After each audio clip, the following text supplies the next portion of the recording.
بسم الله الرحمن الرحيم والصلاة والسلام على أسعد النبيين وأشرف الأنبياء والمرسلين سيدنا ونبينا محمد بن عبد الله صلى الله عليه وعلى جميع صحابته والتابعين ومن بعدهم بإحسان إلى يوم الدين. السلام عليكم ورحمة الله وبركاته. dukkanin yabo da godiya su ƙara tabbata ga Allah madaukakin sarki mai kowa mai komi wanda ya kaddarce mu da kawowa wannan lokaci mai albarka wanda insha Allah muna fatar tattaunawa game da abin da ya shafi wato niyya dai hawa yau game da abin da muke ciki wato na azumi. Alhamdulillahi kullun mu sani abu ne kuma da an riga an sani sai dai mu ƙara sani na cewa niyya kamar wadda aka yi magana dole sai an same ta sannan aiki zai zama karbabbe. Wato bayan an yi bayanin ikhlasi da kuma mutaba'a ga annabi Muhammad sallallahu alaihi wa alihi wa sallam, to kuma ana buƙatar niyya kuma kyautatatta, ko niyya kuma ta zanqati'a ko ta zanqati'a kuma ta kasance muayyana ko ta zan muayyana, wanda wato an ce muayyana niyya da aka ayyana azumi ciki, ko muayyana niyya da za ta ayyana wato azumin da zan yi sannan a samu a kwana da ita, wanda muna cikin magana akan haka aka ce akwai sabani wanda ya kasance tsakanin malamai. Hadithin da aka kawo na cewa dole sai an kwana da wannan malamai sun tattauna a kai, duk da yake hadithi ne da ya samu shuhura tun da ya samu karbuwa da dama wajen wasu daga cikin ruwat, tun da al'imamu abu dawuda ya ruwaito hadithin da al'imamu tirmizi da al'imamu nasa'i hamma da ibn majah da sun ruwaito. Sai dai duk da cewa na hafsa radiyallahu anha ta ce annabi sallallahu alaihi wa alihi wa sallam ya ce murajjihun, masu rajjahawa sun sahahar da cewa hadithin nan mawqufi ne wato daga hafsa radiyallahu anha. Amma shin ya inganta hadisin ko bai inganta ba? Ya inganta. Shin abin nan da ya shafi azumin nan, shin shi azumi ba ibada ba ce? Ibada ce. Shin yana ɗaya daga cikin abubuwan da ake faɗa da ijtihadi da ra'ayi irin abin da ita hafsa ta faɗa? Yana yiwa a ce da ijtihadi da ra'ayi, wato ijtihadi irin na ra'ayi ta faɗa? Maluma sun ce wannan yana cikin abin da ba a faɗa bin ra'ayi, mimma la yuqalu fihi bin ra'ayi. Wato kenan ana kyautata zaton hadisin zai kasance marfu'i an nabi sallallahu alaihi wa alihi wa sallama hukman, marfu'i ko an nabi sallallahu alaihi wa alihi wa sallam hukman, dole a yi aiki da shi muddin ya inganta. To hadisin ya inganta, akwai daga cikin malamai wanda suka sahaha shi, wato wanda za mu kawo dai al'allamatul muhaddithul albani rahimahullahu ya inganta hadisin, Allah ya saka musu da alkhairi malamai. To tun da ya inganta shi kenan, ashe kenan dole sai an kwana da niyya azumi. Hakko na taɗawu'i shi ma dole sai an kwana da niyya shi in Allah ya yarda.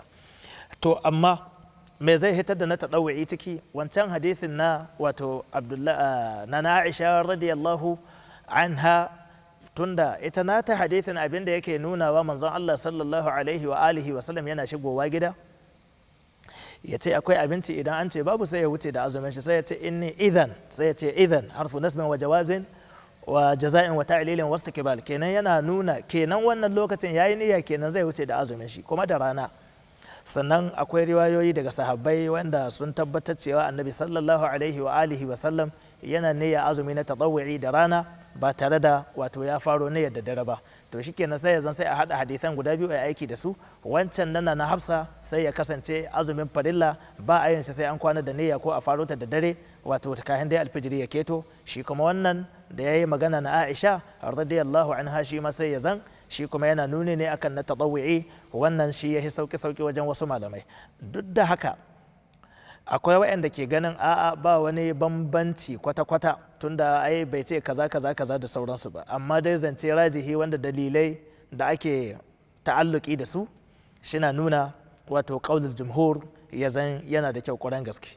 Amma ni ba zan ga laihin mutumin da ya riko da wancan yaƙi, wato ya ce ko da rana ya yi niyya kaza da sauransu ba, don akwai malamai da dama iyaye na gidan karatu da suka wafaka ga da wannan. Sai dai rajihi shine wancan abin da jumhuru suke akai.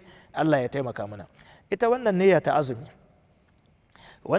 azumi idan ta yi kyau to shikenan azumin ya kyautatu, muddin sauran abubuwan da suka biyo baya sun kyautatu. Idan ba ta yi kyau ba to azumi kuma yana da matsala. Allah ya sauƙaƙa, Allah ya kare mu, Allah ya samu dace.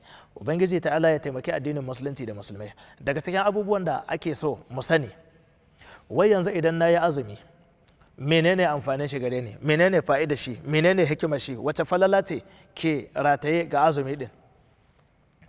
falalolin da ke ciki akwai hadisi daga annabi Muhammad sallallahu alaihi wa alihi wa sallam wanda al-Imam Abu Huraira ya ruwaito shi, kuma hadisi ne mai kyau, hadisi ne mai karfi, hadisi ingantacce, cewa annabi sallallahu alaihi wa alihi wa sallam ya ce Allah ya ce as-sawmu li wa ana ajzi bihi, azumi nawa ne. Wato kullu amal ibn adam lahu illa siyama, duk wani aiki da dan adam ke aikatawa na ibada to wannan abin zai koma ne gare shi, illa siyam, Allah ya ce sai dai azumi. Don haka as-sawmu li, azumi nawa ne, fa huwa li, shi azumi nawa ne, wa ana ajzi bihi, kuma ni ne ke sakawa da shi, wato ne ke ba da lada game da shi. Saboda mi ubangiji ta'ala ya ci gaba yana bayani yana cewa yatruku ta'amahu, dan adam ya bar abincin shi, wa sharabahu, da abin shansa, wa shahwatahu, da shahawarsa, kuma min ajili, saboda ni kai asawmu li wa ana ajzi bihi, azumi nawa ne kuma ni nake sakayya da shi, azumi nawa ne kuma ni nake sakayya da shi. Allahu akbar. Ashe watan azumi yana da falala babba. Tami akwai hadisi kuma daga annabi sallallahu alaihi wa alihi wa sallam da yake cewa la khulufu fami sa'imi, wallahi kamshin bakin mai azumi atyabu inda Allah min rihil misk. Ba ce kamshin bakin mai sallah, kamshin bakin mai arwala, kamshin bakin mai haji, kamshin bakin mai a'a, azumi aka ce wannan kamshin baki na mai azumi atyabu ya fi daɗi inda Allah gurin Allah min rihil misk, bisa ga kamshin almiski. Ashe kenan azumi mai shi Allah kaɗai ya san iyakar wato falalar da ke gare shi. Ka dubi irin sirrin da ke ga azumi, mutum zai ji kishirwa ya ɗibi ruwa ya kewaya, ko ya je makewayin ga ruwa, ko ya je cikin kicin ga ruwa, ga freezer sosai, ga duk wani abin da ake bukata a ci, ba mai ganin shi, amma saboda Allah sai ya ba abin, ya ba shawashi ta iyali, ya ba shawashi ta abinci, ya ba shawashi ta maganganun da basu dace ba, duk sai ya basu. Saboda me? Saboda Allah subhanahu wa ta'ala. Don haka Allah subhanahu wa ta'ala yake cewa as-sawmu li wa ana ajzi bihi, azumi nawa ne kuma ni nake sakayya da shi. Ya tabbata hawa yau akwai hadisi daga annabi Muhammad sallallahu alaihi wa alihi wa sallam cewa cikin aljanna akwai wata kofa, wadda wannan kofar ana ce mata ar-rayyan, wato mai kosarwa. La yadkhuluhu, wannan babin ba wanda ke shigan shi illa sa'imuna, sai masu azumi, illa sa'imuna, sai masu azumi. To in ko ya zan haka ne, ashe azumi yana da wata falala, tunda har cikin aljanna akwai kofa, wato wani gida kenan na musamman, tunda da kaji kofa da ya shiga ko daki ko gida, to cikin aljannan ma akwai gida, akwai kofa wadda za ka shiga kaga gidan, wanda ba mai shiga ta wannan hanyar sai masu azumi. Allah ka sa muna ciki, Allah ka sa azumin mu ya kasance azumi karbabbe yardadde inda Allahi, gurin Allah subhanahu wa ta'ala. Wannan daga cikin falalolin azumi.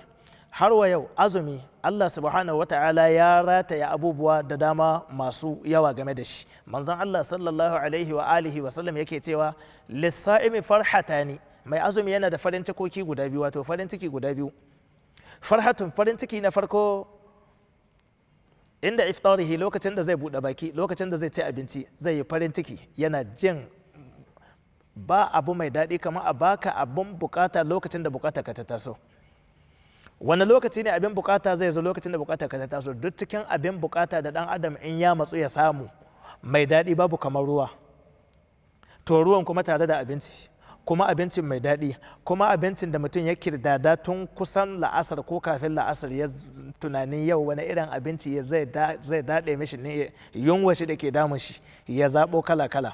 Hamma wani malami, Allah ya gafarta mishi ba don ya mutu ba, yana dare, Professor Kadok, malamin mu na tarbiyya, yake ce muna, wato yana muna alkiyas wa taqwim, yake ce muna idan kun tashi za ku je ku yi sayayya ta azumi cikin watan Ramadan, to kada ku je da rana, kada ku je da rana, da gari ya waye je ka sawo abin da za ka sawo tun ba ka shawa abinci. Ya ce ya taɓa zuwa wata rana, ya je cikin kasuwa, ya yi buhuhuna da dama, har abin da bai da amfani ga ci gare shi sai da ya sawo, tsammani yake duk yana son su. Yana zuwa ya ci na kwarai guda, sai ya ji duk sauran shikenan, sai da ya ba wasu kuma ba a canye ba ma, awaki sun kai kace-kace da shi da sauransu. Wannan shawara ce kawai, Allah ya saka da alkhairi. Tabbas azumi ibada ce wadda ke lullube da alkhairori masu yawa.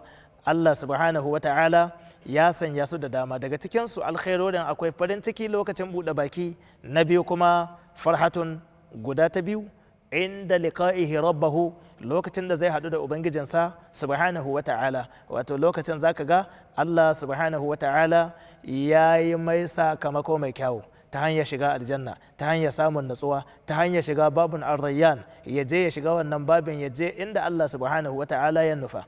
Allah ka sa muna cikin wayannan bayi masu dacewa da wannan al'amari ranar alkiyama. Kuma lokaci yana nuna mana da yake lokacin an kakkasa shi ne kaɗan, ta yadda abin zai zo yanki bayan yanki har zuwa ƙarshen wannan wata mai alfarma, watan ramadana insha Allahu. sai in ce a sha ruwa lahiya. Wa subhanaka Allahumma wa bihamdik ashhadu an la ilaha illa ant astaghfiruka wa atubu ilayka. Assalamu alaikum.